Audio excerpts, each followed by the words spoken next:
Don't just live for tomorrow, or just live in yesterday. Just be glad for all you have that's in today.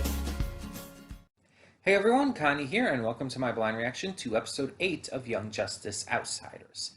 So last time we finally came back after 2 years away from this series, and got back into it fairly quickly enough.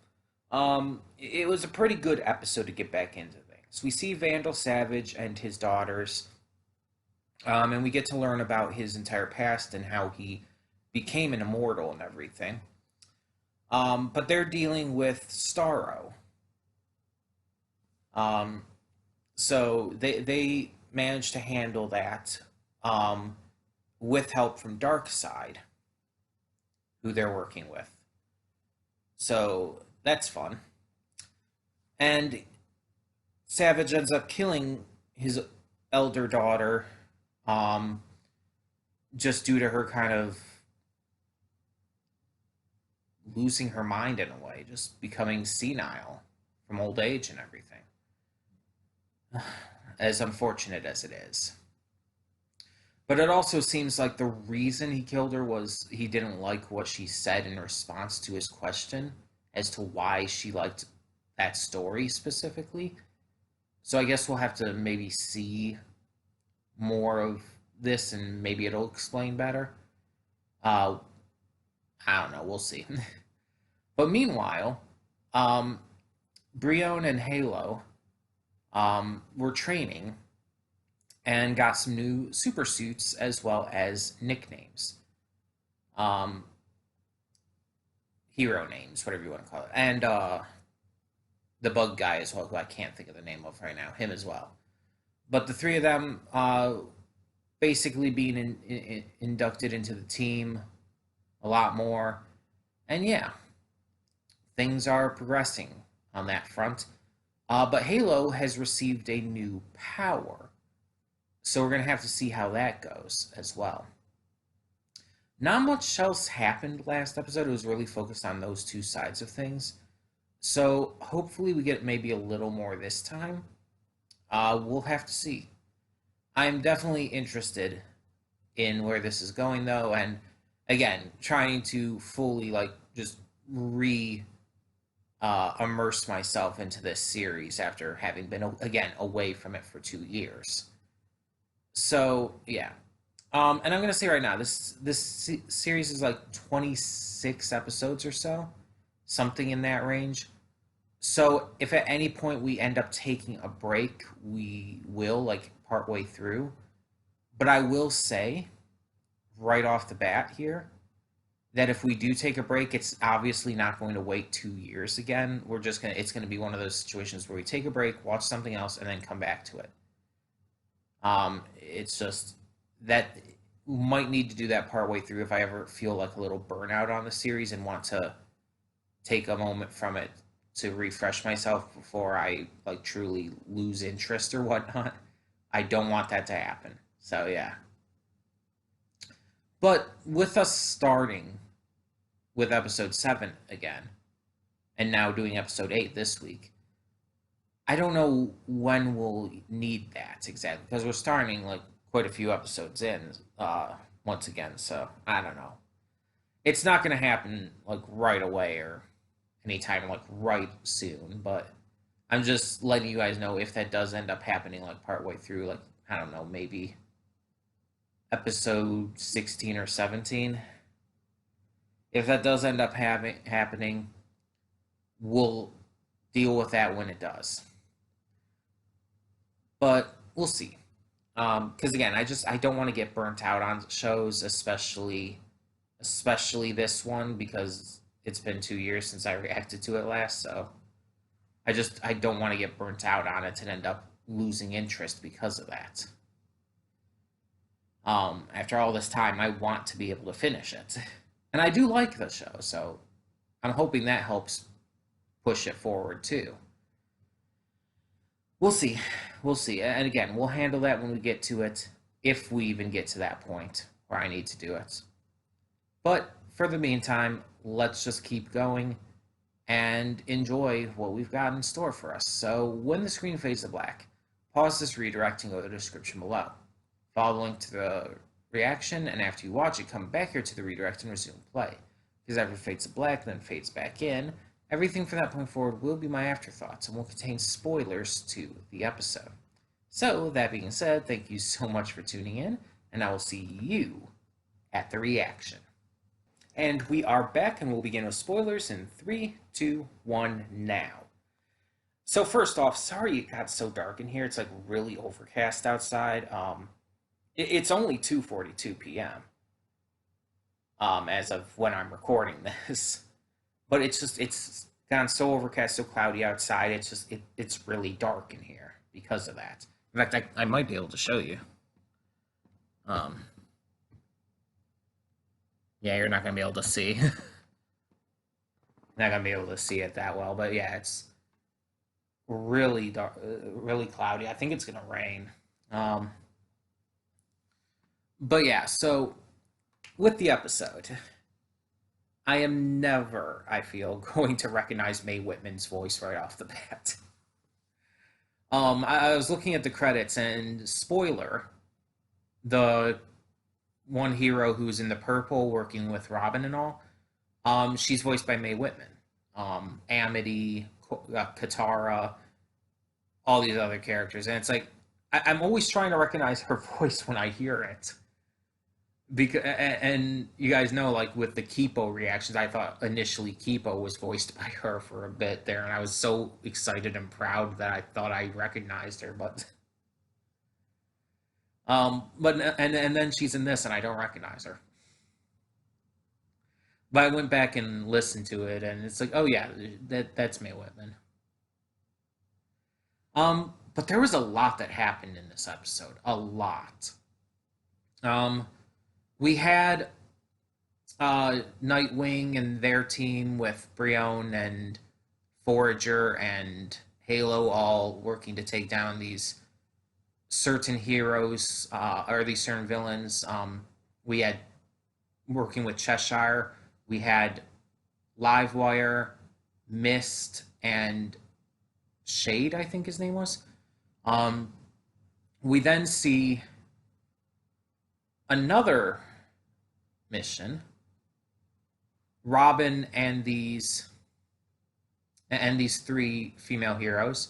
I know one was spoiler. I can't think of the others' names at the moment, but they were doing their thing as well, chasing down or watching over at least Jervis Tetch, who they found out was actually Clayface disguised as Tetch, while the real Tetch was experimenting on this guy. And we saw at the same time, or actually before, technically, Barry and, God, why is my mind blanking on his name? Shazam. I'll just say Shazam. Flash and Shazam are transporting some meta prisoners when they're attacked and everything. And we find out at the end all of it connects. Because one of the meta prisoners, one that escapes alongside Sportsmaster, is this guy who kind of has this long brown hair, long beard and everything. We find out that he is the same guy who was being experimented on by Jervis Tetch, and is also Shade, who was facing down the other team. And all of this had been connecting. They've all been like putting together these, having everyone work together in these different teams, basically going after the same overall kind of thing going on here, but over time. Because obviously it didn't all just happen right at once. It probably happened within the course of a few days at the least, and maybe even a few weeks or something. And yeah, things aren't wonderful. And at the end, we have Diana questioning everyone's methods and noting how it's not exactly the most heroic way to handle things. and wondering if everyone's going to be even willing to like lie under oath if necessary and whatnot. And it's just like there's a lot of a lot of questionable practices being done by our heroes here, but that happens a lot in DC, to be honest. The DC heroes will skirt the edge with that quite a bit. Um, so yeah, it just kind of centered around a lot of this stuff happening, and when we find out it's all under Stag. Stag is handling all of this. It's all kind of this entire group of villains just kind of being hired out to work for this one mission. Stag is like creating this metahuman society, but also trying to protect himself from it. And he's like having Tetch work for him and create this mind control stuff. We saw used on Clayface and Shade and the others as well. And Sportsmaster and Cheshire are working with the same group, most likely unknowingly, because as we know, as is said, Cheshire hates her father. And it's just like a lot is going down. And it's really interesting. It's really interesting to see how everything is going, how everything's happening. Um, but at the same time, it's like you're wondering where is this all going to lead up to? Are they working with Savage at all? And by extension, I guess Darkseid? Or is this its own thing? Either way, we do know that there's now a lead that could possibly lead our heroes to Brion's sister. Um, and things are just kind of progressing from here, and we'll have to see how our heroes go about skirting the edge between heroic actions and not so heroic actions. Uh, but yeah, I enjoyed it. It's just it very much was jumping around quite a bit. And so I also briefly looked this up. Let me see if I can bring it back up here. Am I lagging a little bit? I apologize for that if I am.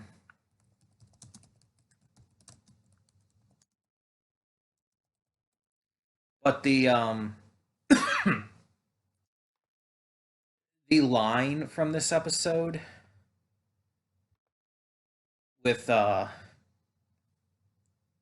Black Lightning saying you've never had Black Lightning before to Livewire after she said absorbing lightning's her thing. I mentioned in the reaction it's like how lewd that sounded and how like really just how that came across. It just and I was like wondering like while watching is like am I just the perverted one here? But no, apparently this is a meme. Apparently people have been memeing this on like Twitter and Facebook and whatnot. It's actually a legitimate meme, and I don't know how to feel about that. I mean, I kind of feel relieved that I'm not the only perverted like thinker out there that just heard it that way. But at the same time, it's like, what? It's like of all things to make a meme out of. But